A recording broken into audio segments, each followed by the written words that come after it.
In this video, we're going to look at a sort of pad reduction technique. We all know how pads can sometimes take over mixes altogether so that they're sort of swamping the other ideas that are going on in a track. And I've deliberately written something here where exactly that problem is happening. Here's the pad on the top part, and it's completely swamping the other elements of the mix. So before we go any further, let's just have a quick listen to that.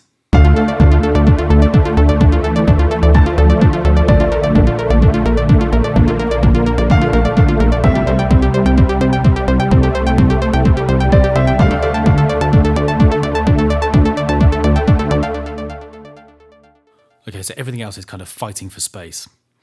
What I'm going to do in order to kind of fix this pad is to set up the auto filter over the top of this sound.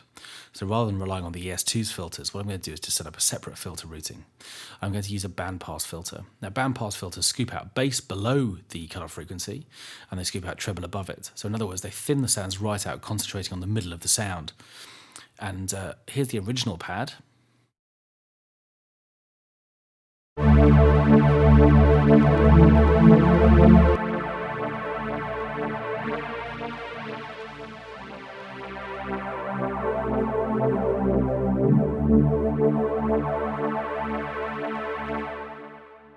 And there it is with the filter active, and you can hear where the sort of dominant bits of the pad are down here towards the bottom, and you can hear the sort of fizzy aspects up towards the top as well. So by using a bandpass filter, I can scoop out some of this busy stuff at the bottom.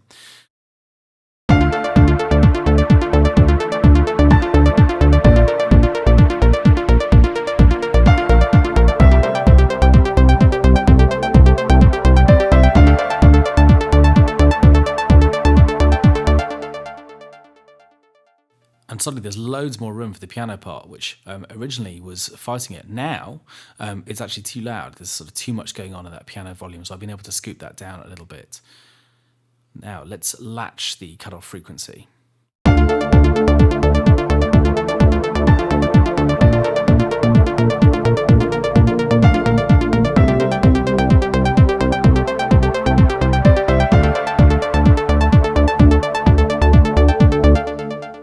Okay, and that works really nicely. Another thing I could try would be to route the LFO section of the auto filter into the cutoff frequency as well by introducing a little bit of this. So again, let's get some modulation going in here within the LFO, and again, I can clock this to 2 bars and use that as well as this automation that I've drawn already.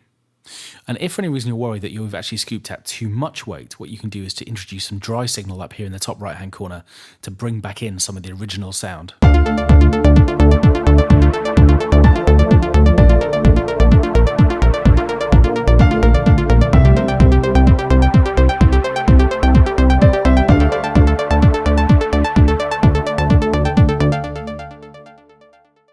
Now, one of the main advantages using bandpass filters is that unlike low-pass filters, which will keep in all of the bass frequencies of a pad sound, bandpass filters obviously scoop some of those out. So if your pad's really heavy and is taking over, bandpass filters might be the ones to use.